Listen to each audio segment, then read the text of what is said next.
The three angles that you need to remember are these three here: an acute angle, an obtuse angle and a reflex angle. I'm going to draw them.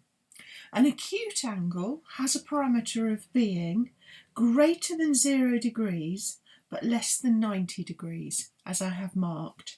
So an acute angle could be anything inside of this display.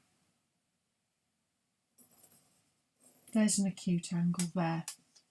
The way we normally mark our angles is by a curve indicating the inside of the angle to measure.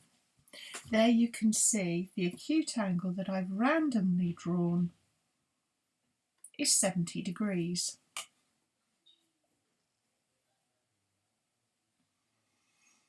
An obtuse angle is greater than 90 degrees, as is marked here, but less than 180 degrees.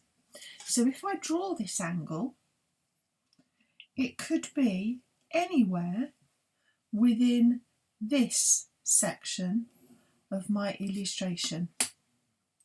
There is my obtuse angle, and if I measure it, this one is 150 degrees. Now the reflex angle is the one that we often forget about. It's actually an angle that is greater than 180 degrees but less than 360. I've marked my 0 degrees line here as 360 also, because the 360 degrees is a complete turn.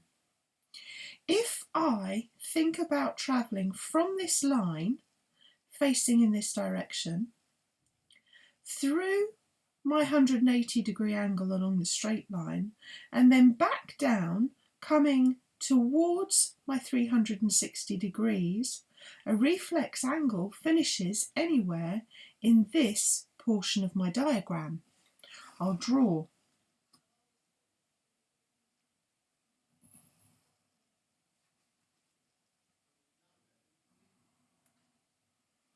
As we've said, we mark an angle with our sweeping curve. If I marked the angle in here, it wouldn't be a reflex angle. The reflex angle shows the measure from this line going in an anti-clockwise direction all the way to that line. And it's not so easy to measure. I've got to do some calculations. This part of the angle here is 180 degrees. The underneath of the angle measures 155 degrees. So my total reflex angle is the sum of both of those. My total reflex angle is 335 degrees. There are two angle facts relating to 180 degrees, and I'm going to demonstrate them both here. The first is that there are 180 degrees on a straight line. We can use that to calculate the unknown angle that we have here, x. If there are 180 degrees around this point on the straight line here, we subtract the angle we know, and that will give us 68 degrees. X is 68 degrees. In our next description, we have three angles meeting at a point. This one is not marked up with a number, but with this square angle sign. That means it's a 90 degree or right angle. We have another angle here where we're given the measurement, and we have this one angle here, y, which we don't know. To calculate y, we first of all have to add up the two angles that we do know, the 90 degree angle and the 34-degree angle gives us a total of 124 degrees. If we subtract the angles that we know from the 180 degrees along the straight line, that will give us a measurement of 56 degrees. Therefore, y is 56 degrees. Now I have a triangle. In a triangle, the internal angles add up to 180 degrees. So if I have two of the angles given, I can work out the third. 108 degrees plus 37 degrees means the angles that I know add up to 145. If I subtract those angles from the total, which is 180, that will give me 35 degrees. Z is 35 degrees. I'm now going to demonstrate 360-degree angles. My first illustration shows that there are 360 degrees around a point or in a full turn, and I can use that angle fact to calculate a missing angle. In this illustration, I have 1, 2, 3, 4 angles meeting at a point, and 3 of them I know their value. So I can work out the fourth by, first of all, adding up the angles that I know. Not forgetting that one of the angles isn't marked by a number, but by the right angle symbol.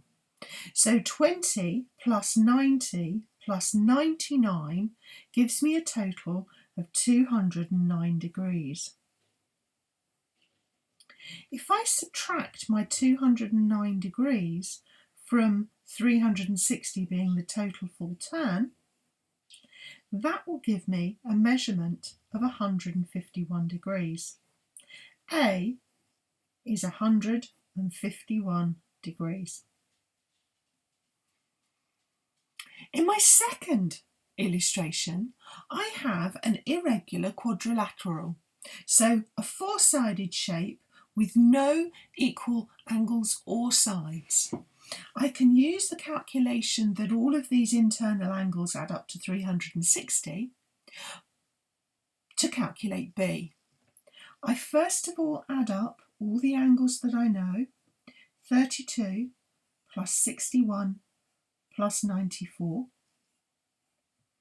That gives me a total of 187 degrees. I subtract that 187 degrees from 360,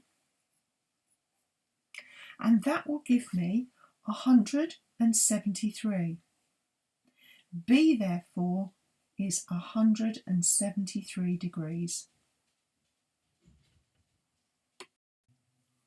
I'm now going to demonstrate some equal angle facts, and the first one is vertically opposite angles are equal, and that's illustrated here because if we have two straight lines that cross each other, we create vertically opposite angles, and they are automatically equal to each other. So measuring this angle here, I can see it's 40 degrees. Therefore, I know before I measure it that this angle here is also going to be 40 degrees. And there you see, it's 40 degrees.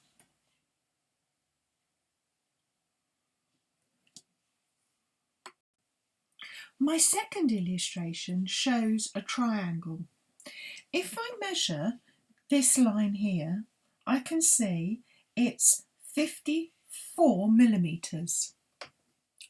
Measuring this side here, I can also see that is 54 millimetres. These two sides are the same length, and that can be indicated by those two signs or symbols there. I automatically know if those two sides are the same and this one at the bottom isn't, I have an isosceles triangle.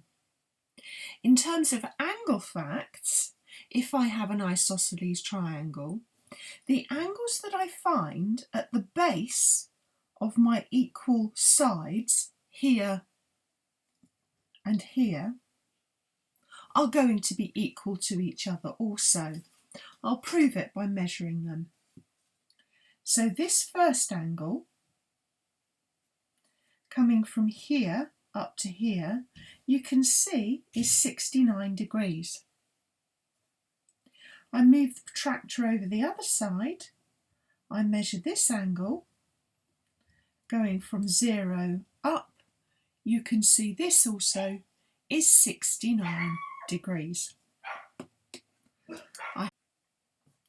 This illustration here shows a pair of parallel lines.